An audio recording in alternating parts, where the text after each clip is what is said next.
Good afternoon everyone.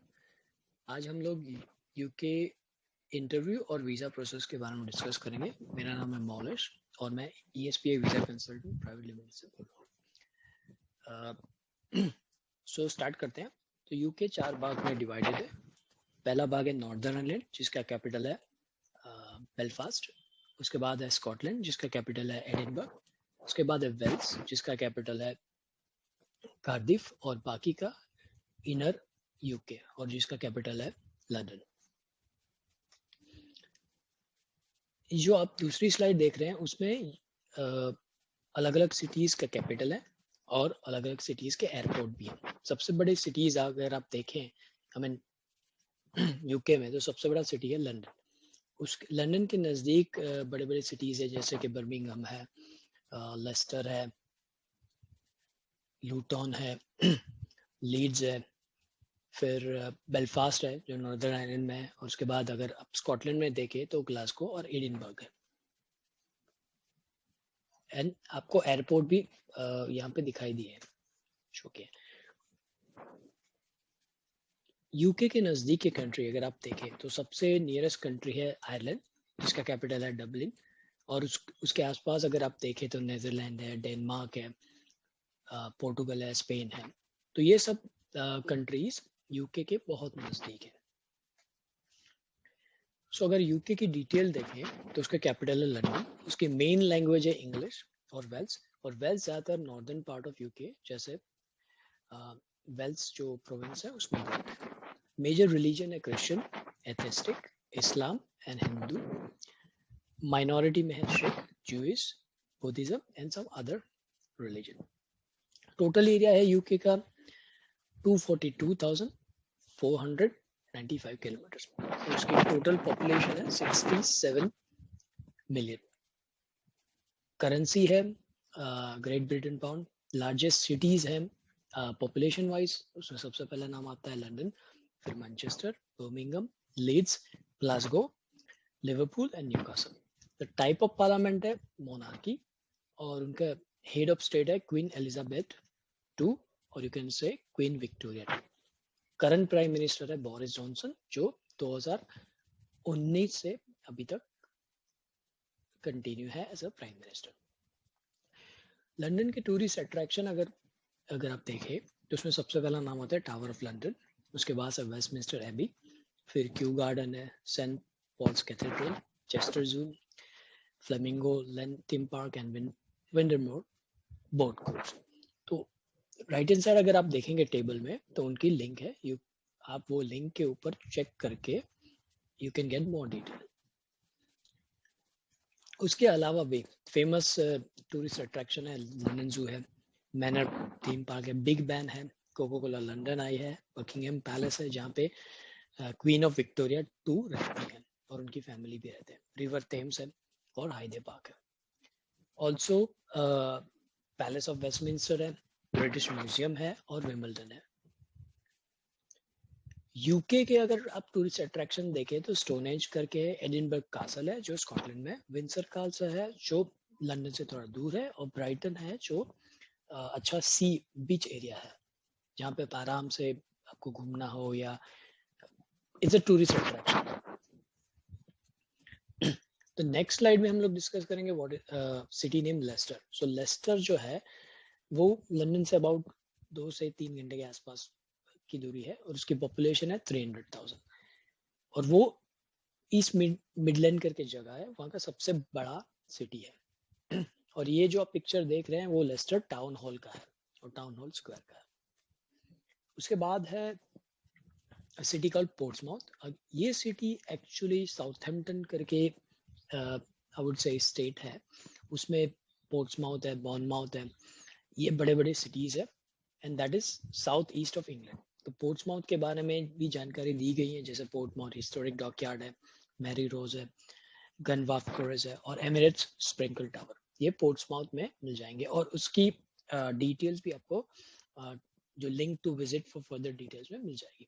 Southampton, तो Southampton एक like a city in Hampshire जो again south east England में, और वो एक 70 माइल्स करीबन 110 किलोमीटर है साउथ वेस्ट ऑफ लंदन से, और उसमें फेमस टूरिस्ट अट्रैक्शन है सी सिटी म्यूजियम, मे फ्लावर थिएटर, स्टेमशिप शील्ड हॉल और सी साउथहैम्पटन। उसके बाद आएगा बेडफोर्डशायर। तो बेडफोर्डशायर जो है वो लंदन के नज़दीक है, दैट इज अबाउट 1 घंटे जितना है लंदन से, और उसमें सबसे बड़ी सिटी है दैट इज लूटन, और उसकी पॉपुलेशन है 2,13,052। एंड लूटन जो है उसमें लाइक हमारी एक यूनिवर्सिटी भी है, इसका नाम है University of Bedfordshire. Okay, so important points आपको याद रखने हैं जब आपका इंटरव्यू हो। तो जब आपका इंटरव्यू हो तो आपको बहुत अच्छी तरह से और कामनेस एंड ऑर्गेनाइज्ड होना चाहिए। आपके आंसर जो भी होंगे वो कुछ भी आप हड़बड़ी में आंसर मत दीजिए, जस्ट गिव द आंसर। अगर हो सके तो थोड़ा सोच के आराम से आंसर दें, और आप नेचुरली बोलो, जो आपको नेचुरली आई मीन जो आपको कंफर्टेबल लगता है उस हिसाब से बोलो। आप बहुत ज़्यादा फास्ट मत बोलिए, और कुछ भी आंसर अगर आपने तैयार किए हैं तो उस हिसाब से बोले, ना कि ऐसा लगना चाहिए कि आपने सब आंसर रटे हुए हैं। और जो भी आंसर आप दो वो आपके सीवी और स्टेटमेंट ऑफ पर्पस के, करिकुलम वायर्ड और स्टेटमेंट ऑफ पर्पस के साथ मैच होने चाहिए। अगर आपको इंटरव्यू के दौरान कुछ भी ना सुनाई दे, और अगर आपको कोई क्वेश्चंस हैं तो आप बोल सकते हैं कि क्या ये क्वेश्चंस आप रिपीट कर सकते हैं, या फिर आप इंटरव्यूअर को बोल सकते हैं can you refresh the question, means can you repeat the question, तो आप वो बोल सकते हैं। और इंटरव्यू को आप रिक्वेस्ट भी कर सकते हैं कि अगर वो थोड़ा स्लो बोले तो आप अंडरस्टैंड कर सकते हैं। Questions and answers. सो कुछ क्वेश्चंस कॉमनली क्वेश्चंस होते हैं, जैसे आपका पासपोर्ट नंबर क्या है, आपकी डेट ऑफ बर्थ क्या है, या आपका फर्स्ट नेम लास्ट नेम क्या है। फिर आपके स्टडीज के रिलेटेड क्वेश्चंस होंगे कि आप कहाँ पे पढ़ने जा रहे हैं, कौन सा कोर्स है, कौन कोर्स की डिटेल चाहिए। और अगर आपने आपके बैचलर्स और आप मास्टर्स कर रहे हो उसके बीच में अगर कोई गैप है तो वो भी आपको एक्सप्लेन करना पड़ेगा। अगर आपने वो गैप के दौरान अगर कुछ आपने जॉब किया या स्टडीज किया, सो वो आप एक्सप्लेन कर सकते हैं। उसके लिए हमने एक वेबसाइट यहाँ पे लिखी है jobhero.com, वहां से आप उसका जो आपने जॉब की है या कर रहे हैं उसका रिस्पॉन्सिबिलिटीज रोल्स आप उसमें लिख सकते हैं। और आपने जो आपकी प्रीवियस स्टडी, जैसे फॉर एग्जांपल अगर आपका बैचलर्स हो और जो एडमिनिस्ट्रेशन में है, तो आप उसको और आपका अगर कोर्स फॉर एग्जांपल MBA हो तो उन दोनों को रिलेट कर सकते हैं। उनमें से कोई कुछ सब्जेक्ट्स मैच कर सकते हैं।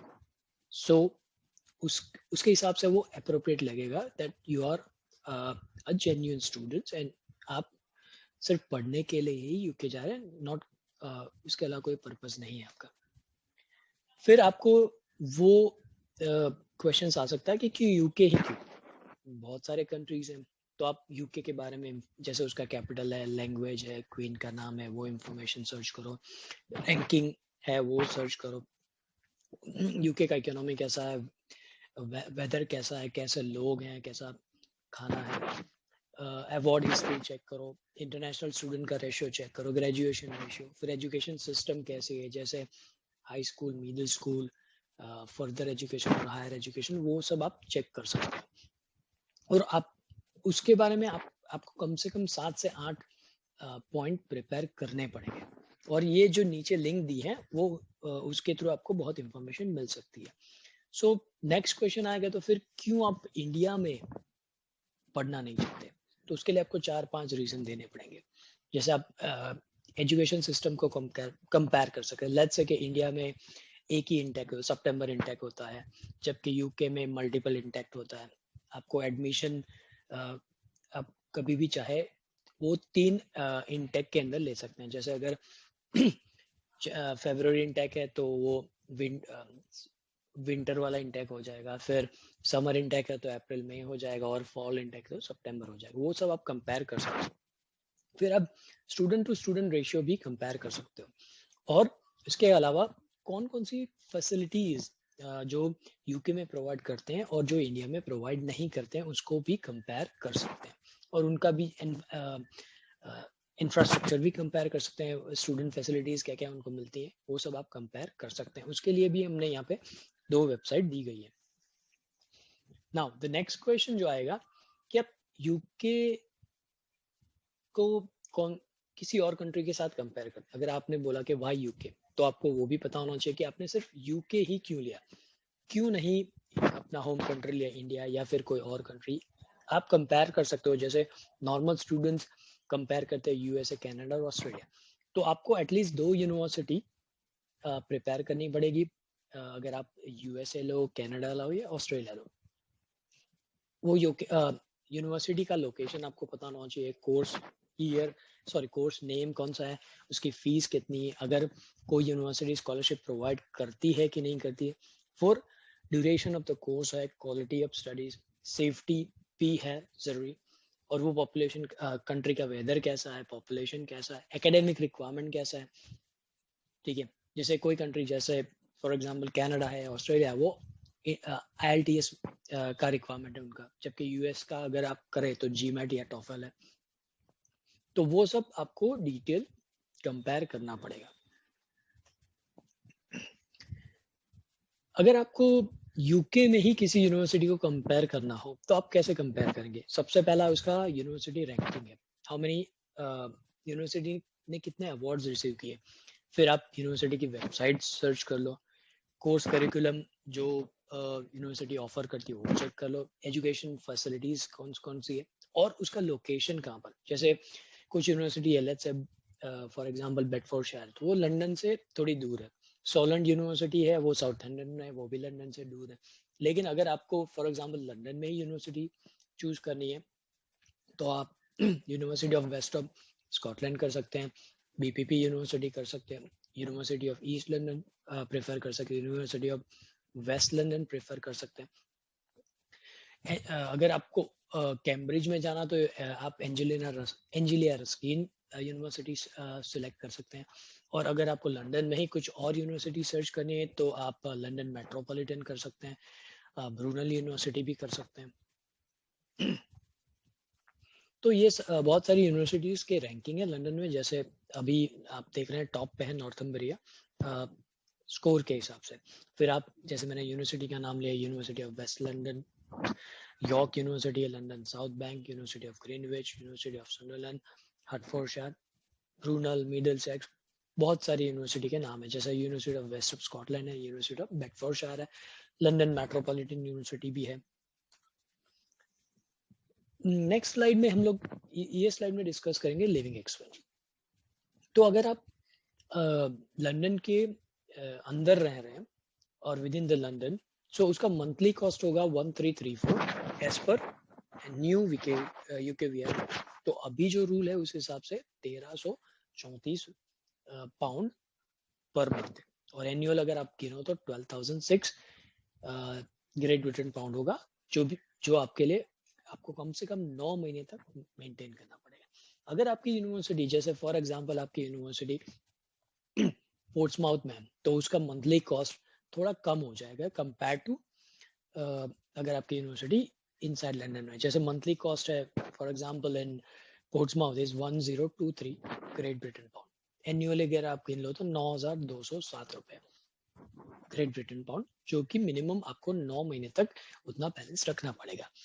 ठीक है, अगर उसको ब्रेक डाउन करें लिविंग एक्सपेंस को, तो उसके अंदर आपका आएगा फूड जो है 150 पाउंड पर मंथ, अकोमोडेशन आपका 550 होगा, ट्रांसपोर्टेशन 150 होगा। ट्रांसपोर्टेशन इसलिए कि अगर आपने अकोमोडेशन यूनिवर्सिटी से थोड़ा दूर लिया तो उसका ट्रांसपोर्टेशन कॉस्ट पड़ेगा, एक्टिविटीज कुछ होगी, स्टडी कॉस्ट होगा, और अदर कॉस्ट को मिला के अदर कॉस्ट भी होंगी जो 20 पाउंड होगी। तो आप कैलकुलेट कैसे कर सकते हो? तो उसमें दो सिनेरियो, अगर आपने 100% ट्यूशन फीस पे कर दी है फर्स्ट ईयर की, जैसे फॉर एग्जांपल 14 लाख है आपकी फीस, सो बैंक बैलेंस क्या होगा कि इक्विवेलेंट ऑफ लिविंग एक्सपेंस, आपका जो लिविंग एक्सपेंस होगा, जो फॉर एग्जांपल अगर आप इनसाइड लंदन में है तो 12,006, अगर आप आउटसाइड लंदन में है तो 9,207, अगर आप अप्रोक्सीमेट गिन लो तो 10 से 13 लाख, ठीक है। और उसमें आपने कुछ फीस रिमेनिंग नहीं है बिकॉज आपने ऑलरेडी 100% फीस पे कर दी है। तो लिविंग एक्सपेंस के अलावा आपको 1,000 पाउंड एक्स्ट्रा रखना पड़ेगा।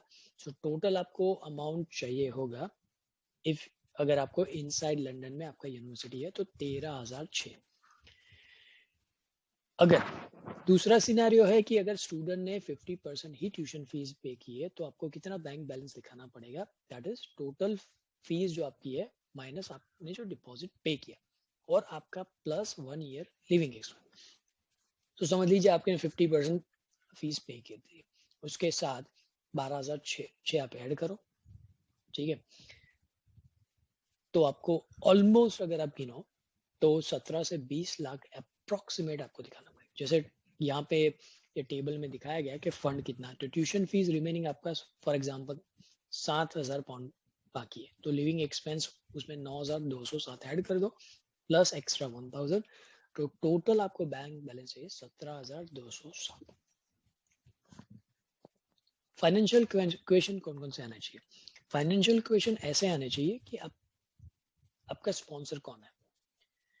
फिर अगर आप बोलते हैं कि मेरे स्पॉन्सर मेरे फादर हैं, तो उनकी एनुअल इनकम क्या है, अगर वो इनकम टैक्स भरते हैं कि नहीं भरते हैं। अगर वो एग्रीकल्चरिस्ट हैं तो वो लैंड ओनर है, कौन कौन से वो क्रॉप्स ग्रो करते हैं, वो सब आपको उसमें मेंशन करना पड़ेगा। ऑक्यूपेशन उनका कैसा है, आई मीन उनका क्या ऑक्यूपेशन है वो भी उनको डिफाइन अब आपको बोलना पड़ेगा। फाइनेंशियल क्वेश्चंस में और कौन कौन से क्वेश्चंस आ सकते हैं, तो आपको ये पूछ सकते हैं कि आपको यूके में रहने के लिए और पढ़ने के लिए कितना खर्चा होगा। और दूसरा क्वेश्चन ये आ सकता है कि आपके पास जो फंड है या बैंक बैलेंस है वो इनफ है उतने टाइम के लिए, और फंड्स आपका कम से कम 28 दिन से ज्यादा होना चाहिए। तो यूकेवीआई अगर आपको फंड्स इंक्लूड करना है तो आप उसमें कौन कौन से डॉक्यूमेंट्स चाहिए, एक आपका सेविंग अकाउंट होगा जो भी कोई भी नेशनलाइज्ड बैंक होगा जो आपके नाम से या आपके पेरेंट्स के नाम से होना चाहिए। सेकंड जो आपका होगा वो फिक्स डिपॉजिट स्टेटमेंट होगा जो आपके बैंक में ऐसे मिलेगा।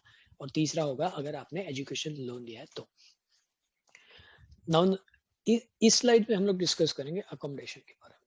तो अगर कोई स्टूडेंट्स है, ज़्यादातर यूनिवर्सिटी अकोमोडेशन प्रोवाइड करती है, बट कई सारी ऐसी यूनिवर्सिटी भी है जैसे for example University of West of Scotland या बीबीपी यूनिवर्सिटी, तो वो अकोमोडेशन नहीं प्रोवाइड करती है। तो जो यूनिवर्सिटी अकोमोडेशन प्रोवाइड करती है जैसे पोर्ट्समाउथ है, तो उसकी लिंक हमने फर्स्ट दी है। उसके बाद बहुत सारी वेबसाइट है जैसे for example accommodation for student, Amber students है, उसके थ्रू आप उन वेबसाइट के थ्रू आप आपकी यूनिवर्सिटी से नजदीक जैसे 1 या 2 किलोमीटर के नजदीक के एरिया में आप स्टूडेंट अकोमोडेशन ढूंढ सकते हैं जो बहुत महंगा नहीं होगा। और सबसे बड़ा एडवांटेज जो आपके यूनिवर्सिटी से नजदीक होगा, सो आप इजीली ट्रैवल कर सकते हो। एंड मैक्सिमम डिस्टेंस होना चाहिए 45 मिनट, उससे ज़्यादा नहीं होना चाहिए डिस्टेंस। अगर आपका अकोमोडेशन आपकी यूनिवर्सिटी से है 45 मिनट से ज़्यादा तो आपको ट्रैवलिंग कॉस्ट बढ़ जाएगा। और अगर आपको ट्रैवल करना है लंदन में तो उसके लिए वेबसाइट है tfl.gov.uk, वो उसका फुल फॉर्म है TFL is transport for London. So आपको इजीली कन्वीनियंट इंफॉर्मेशन मिल जाएगी। आपको वो पूछ सकते हैं कि आप अकोमोडेशन कैसे पे करोगे।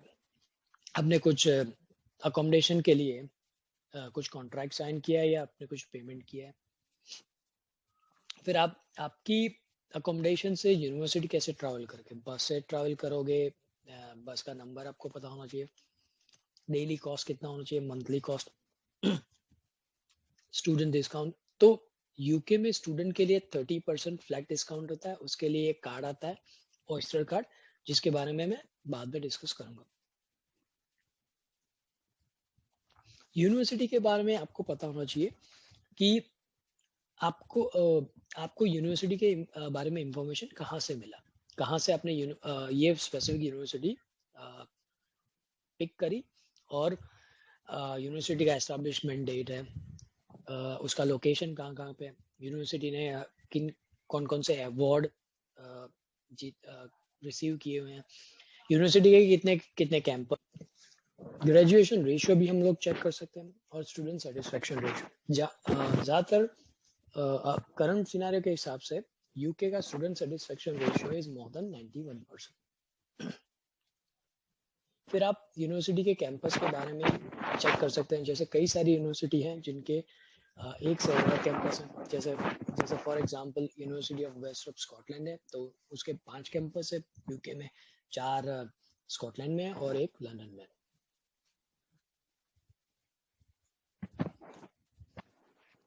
नेक्स्ट क्वेश्चन आ सकता है कि आपने ये कोर्स ही क्यों चूज किया। तो उसके लिए आप एक चीज कर सकते हैं कि आपका जो प्रीवियस स्टडी है उसके साथ रिलेट कर सकते हैं, नंबर 1। ये कोर्स करने के बाद क्या फ्यूचर एस्पेक्ट्स है या क्या फ्यूचर अपॉर्चुनिटी है, वो भी आपको कंसीडर करना पड़ेगा। फिर ये कोर्स का ड्यूरेशन कितना है, आपको वो कोर्स के हर एक मॉड्यूल के बारे में डिटेल में जानना पड़ेगा और उसके साथ उसके हर एक कोर्स के साथ उसके रिस्पेक्टिव क्रेडिट होते हैं, स्कोर्स होते हैं और मार्क्स होते हैं उनसे, तो वो मार्क्स के हिसाब से ही आपको फाइनल डिग्री मिलेगा। आपको कोर्स का स्टार्ट डेट और एंड डेट भी पता होना चाहिए, उसके बाद कोर्स फी स्ट्रक्चर भी पता होना चाहिए। फ्यूचर प्लान, तो फ्यूचर प्लान के लिए आप ये बोल सकते हैं कि जैसे ही मेरा एजुकेशन खत्म होगा यूके में, उसके बाद मैं इंडिया वापस आ जाऊंगा और कुछ समय बाद मैं इंडिया में ही जॉब स्विच करूंगा, जो मुझे एक अच्छी पोजीशन अच्छी कंपनीज में मिल सकती है और उसके साथ अच्छी सैलरी मिलने की भी बहुत सारे चांसेस हैं। और आपकी जो डिग्री है, जो आप यूके में आप पढ़े हैं, उसके ऊपर से आपको कौन कौन सी अच्छी जॉब, कौन कौन सी जॉब मिल सकती है, किस एरिया या किस डोमेन में आपको जॉब मिल सकती है, वो बहुत इंपॉर्टेंट चीज है। नेक्स्ट क्वेश्चन आ सकता है आपको कि ये जो आपका फर्दर स्टडीज है या एजुकेशन जो है यूके में, वो आपको कैसे हेल्प कर सकता है आपके करियर ग्रोथ के अंदर। तो वो उसके लिए बहुत सारे, इसके लिए ये स्लाइड्स पे डिस्कस किया है कि आपको वो उसका आंसर पता होना चाहिए कि जैसे अगर आपने कोर्स किया लेट्स से एमबीए, तो एमबीए के बाद अगर मैं एमबीए डिग्री लेकर इंडिया में वापस आता हूँ तो मुझे कौन कौन सी जॉब अपॉर्चुनिटी मिल सकती है या कौन कौन से फील्ड में मुझे जॉब मिल सकती है, वो मुझे खुद एनालिसिस करना पड़ेगा और कौन कौन सी कंपनी में अपॉर्चुनिटीज मिल सकती है वो भी डिसाइड मुझे करना पड़ेगा, या वो भी मुझे थोड़ा सोच विचार करके इंटरव्यू में आंसर देना पड़ेगा।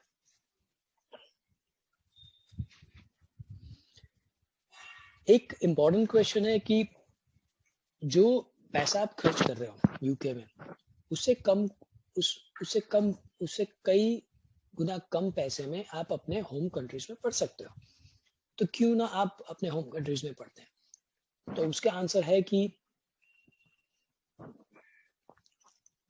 मेनली जो कॉस्ट इन्वॉल्वमेंट है वो एक फैक्टर नहीं है, पर उसके अलावा जो एडवांटेज मुझे मिलेगा बाहर पढ़ने के बाद, तो मुझे प्रेफरेंस मिलेगा जॉब में मुझे, और अगर कोई पोजीशन हायर पोजीशन में जाना है तो प्रेफरेंस वहाँ पे भी मिलेगा बिकॉज ऑफ गुड कम्युनिकेशन। तो वो सब एडवांटेज हम लोग यहाँ पे लिख सकते हैं या बोल सकते हैं। सॉरी, कुछ स्टूडेंट्स को बैचलर्स और जो फर्दर एजुकेशन है उसके बीच में बहुत सालों का गैप है, तो अगर वो गैप है तो वो गैप के दौरान आपने क्या किया।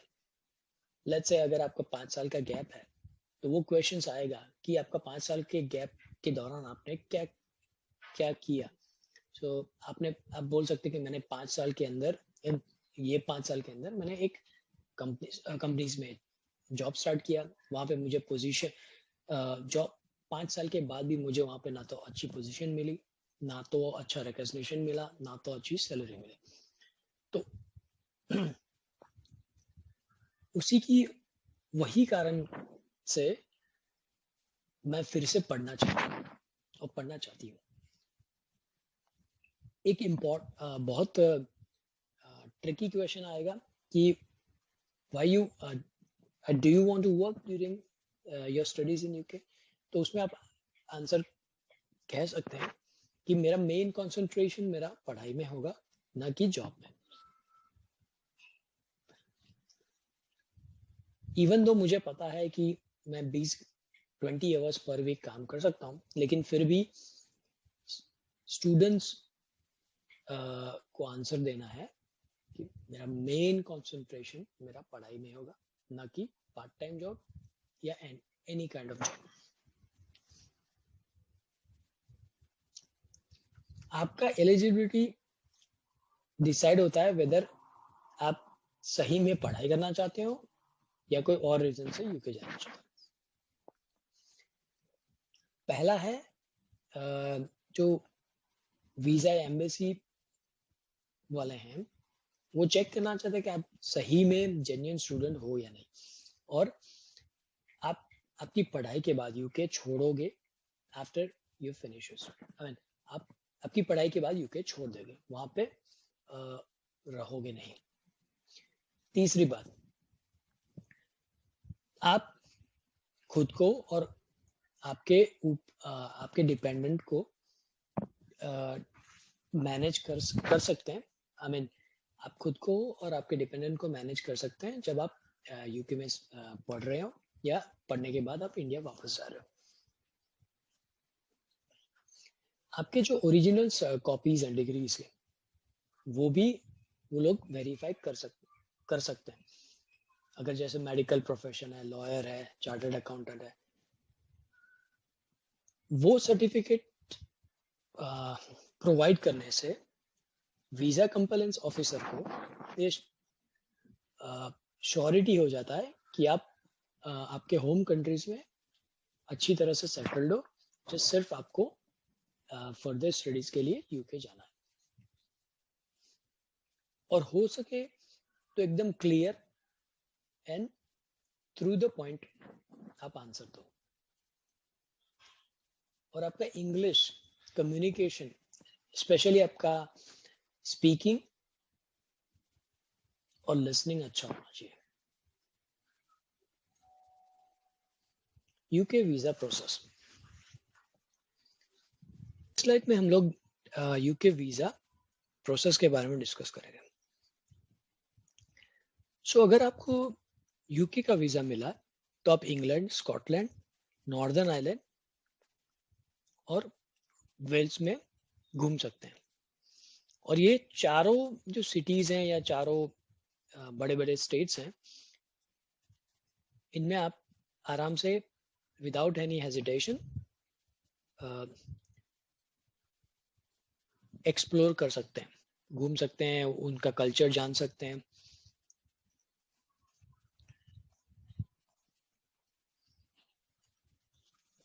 वीजा इंफॉर्मेशन के लिए द वीजा क्राइटेरिया है, उसको बोलते हैं PBS, point based system for tier 4 student visa.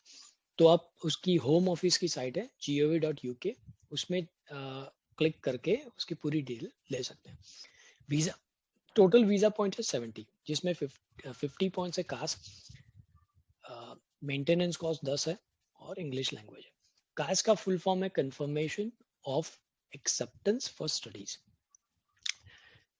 Visa file के लिए आपका वीजा अपॉइंटमेंट लेटर चाहिए, एप्लीकेशन फॉर्म चाहिए, कास्ट लेटर चाहिए, एजुकेशन डॉक्यूमेंट्स है अगर आपने IELTS दिया हो, फाइनेंशियल डॉक्यूमेंट्स है, affidavit of support and medical certificate. Okay, visa requirements है। तो वीजा रिक्वायरमेंट्स के लिए इंटरनेशनल स्टूडेंट को स्टूडेंट वीजा अप्लाई करना पड़ेगा। अगर आपका कोर्स फुल टाइम है तो। पार्ट टाइम कोर्सेज के लिए स्टूडेंट वीजा इशू नहीं होता है। जो हमने प्रीवियस स्लाइड में देखा, तो आपको 70 पॉइंट्स चाहिए, 50 पॉइंट्स एज कोर्स कंफर्मेशन, उसके लिए कास्ट चाहिए आपको, फंडिंग जो आपको देना पड़ेगा, शो करना पड़ेगा, that is your bank balance जो 10 पॉइंट है, और इंग्लिश लैंग्वेज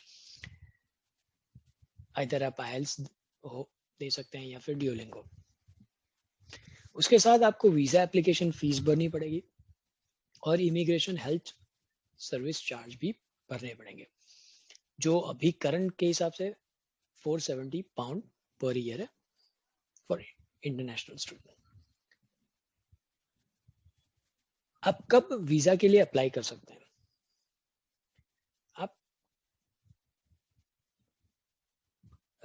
6 महीने से पहले वीजा के लिए अप्लाई कर सकते हैं और आपका वीजा डिसीजन 3 वीक के अंदर हो जाता है।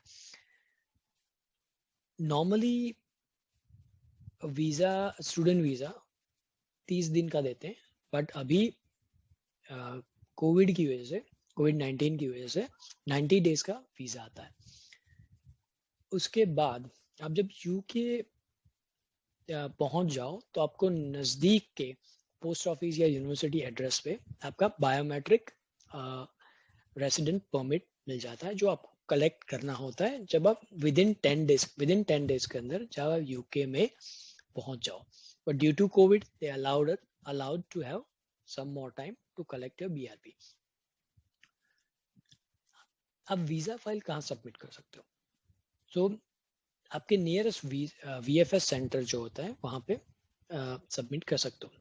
गुजरात के अंदर अहमदाबाद में है, जिसका एड्रेस है VFS global service private limited, ground floor, Emerald House near Parimal garden cross road, opposite CG road, Ahmedabad. Dependent visa requirements. So कई सारे स्टूडेंट्स हैं जो उनके डिपेंडेंट्स के साथ आते हैं, आइदर उनके किड्स होते हैं या फिर उनके हस्बैंड और उनकी वाइफ।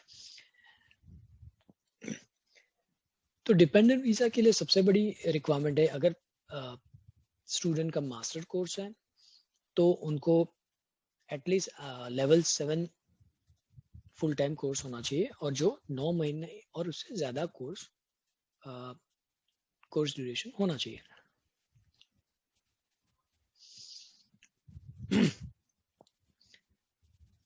डिपेंडेंट के लिए उनको 845 pound per month up to 9 months का बैलेंस होना चाहिए,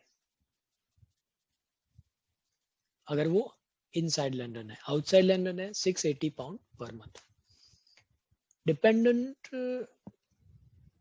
जो होम कंट्रीज है वहां से ही वीजा एप्लीकेशन कर सकते हैं, एंड उनको भी 10 दिन के अंदर उनका biometric resident permit that is BRP collect करना पड़ेगा जब वो यूके पहुंच जाएंगे।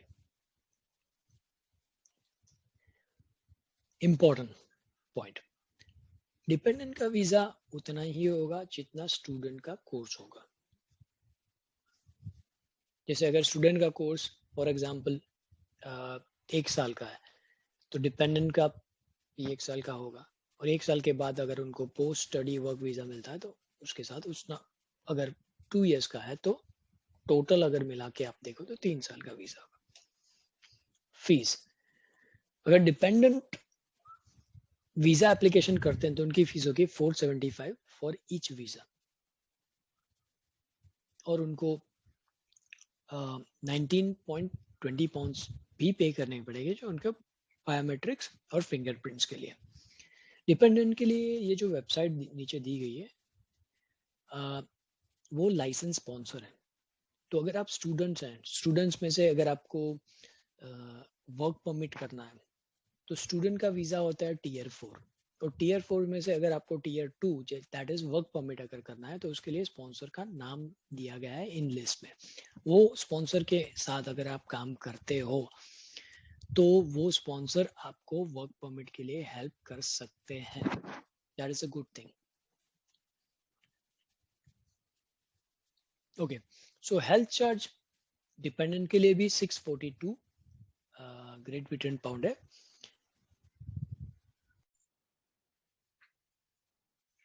ये स्लाइड के अंदर मैं डिस्कस करूंगा कि आपको स्टूडेंट वीजा इंटरव्यू के लिए कौन कौन से डॉक्यूमेंट्स आपके साथ लेके जाने पड़ेंगे। पहला डॉक्यूमेंट्स है आपका वैलिड पासपोर्ट होना चाहिए।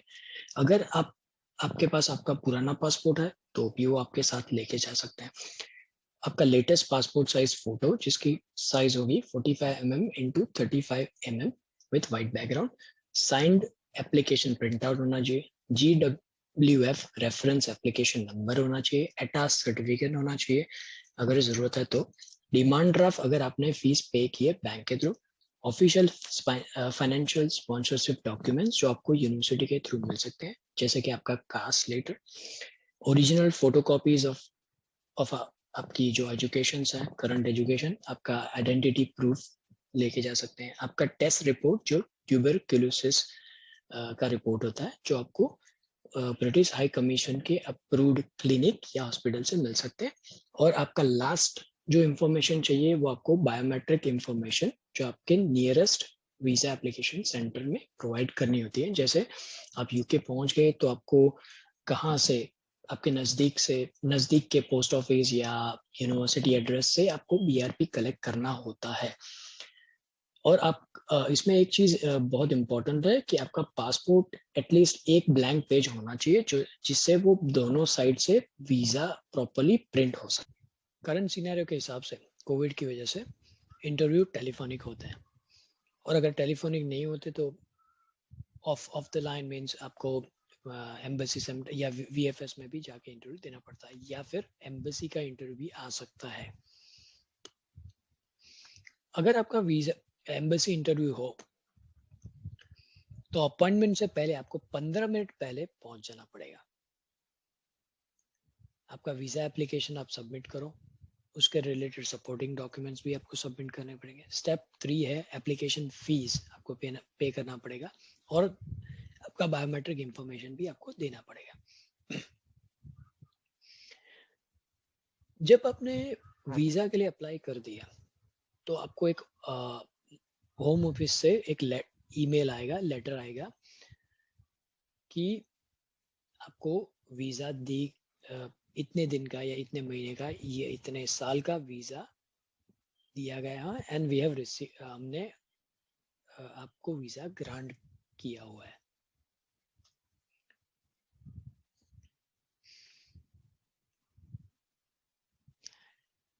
वीजा के बाद आप जब वीजा आपको मिलने के बाद आपको अभी के हिसाब से, अगर आपके ना कोविड की वजह से, तो 3 महीने का वीजा मिलता है। अदरवाइज आपको 1 महीने का वीजा मिलता है। आप 1 महीने के अंदर आपके होम कंट्री से यूके जा सकते हैं, और यूके जाने के बाद विद इन 10 दिन के अंदर अंदर आपको आपके नजदीक के पोस्ट ऑफिस या यूनिवर्सिटी एड्रेस में से बायोमेट्रिक रेसिडेंट परमिट आपको कलेक्ट करना पड़ेगा। बायोमेट्रिक रेसिडेंट परमिट के अंदर आपका नाम, डेट, प्लेस ऑफ बर्थ, आपका फिंगरप्रिंट होगा, आपका इमिग्रेशन स्टेटस होगा, जेंडर होगा, नेशनैलिटी होगा, ये सब डिटेल्स आपको मिल जाएगी। इंपॉर्टेंट लिंक्स है, जैसे अगर आपको यूके के बारे में जानना हो, यूके की बड़ी बड़ी यूनिवर्सिटी के बारे में जानना हो, उनका रैंकिंग जानना हो, तो उसके लिए वेबसाइट है। टॉप यूनिवर्सिटी कौन कौन सी है। और अगर आपको यूके के एजुकेशन के बारे में जानना हो तो उसकी वेबसाइट है gov.uk, उसको होम ऑफिस वेबसाइट भी आप बोल सकते हैं। सो अगर आप जैसे आप यूके पहुंच गए तो कुछ इंपॉर्टेंट चीज़ें जो आपको याद रखनी है। सबसे इंपॉर्टेंट पहली चीज़ है कि आपको बैंक अकाउंट कैसे ओपन करना है। तो उसके लिए बहुत सारी लोकल बैंक है, जैसे यहाँ पे मैंने ईमेल लिंक दिया हुआ है। लॉर्ड्स बैंक करके, बार्कलेज है, HSBC है, रॉयल बैंक ऑफ स्कॉटलैंड है, हेलीफैक्स है, संटेंडर है, नेटवेस्ट है, ये सब बैंक है। आपको सिर्फ आपकी यूनिवर्सिटी से एक लेटर लेना पड़ेगा कि आप हम ये यूनिवर्सिटी के स्टूडेंट्स हैं। देन बैंक में जाकर आप जब वो जो लेटर सबमिट करेंगे तब बैंक विद इन 1 और 2 डेज आपका बैंक अकाउंट ओपन हो जाएगा। Second important thing, as a student आपको 30% डिस्काउंट होता है कि अगर आपका अकोमोडेशन यूनिवर्सिटी थोड़ा दूर है, अगर आपको लंदन में या यूके में कहीं पे भी ट्रैवल करना है तो आपको ऑयस्टर कार्ड है, उसकी लिंक दी गई है, और स्टूडेंट को 30% फ्लैट डिस्काउंट मिलता है, आपकी कितनी भी उम्र हो। अगर आप 18 साल के होंगे या 30 साल के होंगे फिर भी आपको 30% फ्लैट डिस्काउंट मिलेगा। और उसमें डेट एंड टाइम लिखा होगा, एक्सपायरी डेट लिखा होगा, और आपका नाम और आपका फोटो अटैच होगा। अगर आपको लंदन में ट्रैवल करना है तो उसके लिए TFL है, ट्रांसपोर्ट फॉर लंदन। तो उस लंदन में ज़्यादातर अंडरग्राउंड है, ट्यूब है, बस है, then there is a DLR, Dockland line railway. तो जिनकी University of West of Scotland है, उनके लिए DLR बहुत important I would say train है। तो उस सब की डिटेल आपको यहाँ पे ये जो अंडरग्राउंड मैप लोकेशन है वहां से मिल जाएगा। लोकल सुपरमार्केट है, आपको ग्रोसरी शॉपिंग करना है तो उसको सुपरमार्केट जैसे एक का नाम है Sainsbury, Asda, Iceland, Morrison, Lidl, Tesco और पाउंडलैंड। जब आप यूके पहुंच जाए तो आपने IHS फीस पे किया हुआ है, तो आपको नज़दीक के नेशनल हेल्थ सर्विस जिसको बोलते हैं NHS, उसमें रजिस्टर करना ज़रूरी है। तो अगर बाई चांस अगर आपको बुखार हुआ या कुछ भी बीमारी हुई, कुछ भी, तो एटलीस्ट यू कैन, आप लोकल हॉस्पिटल में जाके उसके ट्रीटमेंट करवा सकते हैं, लेकिन उसमें डेंटिस्ट, दांतों का कुछ जिक्र इंक्लूड नहीं होता है। अगर आपको पार्ट टाइम जॉब करनी है 20 आवर्स या आपके डिपेंडेंट को फुल टाइम जॉब करनी है, तो आपको नेशनल इंश्योरेंस नंबर, जिसको यूके में बोल सकते हैं नीनो, वो आपको अप्लाई करना पड़ेगा। वो भी आप, उसकी साइट है gov.uk, जो होम ऑफिस है उसकी साइट पे अप्लाई कर सकते हो। 15 दिन से लेकर 1 महीने के अंदर आपको नेशनल इंश्योरेंस मिल जाता है।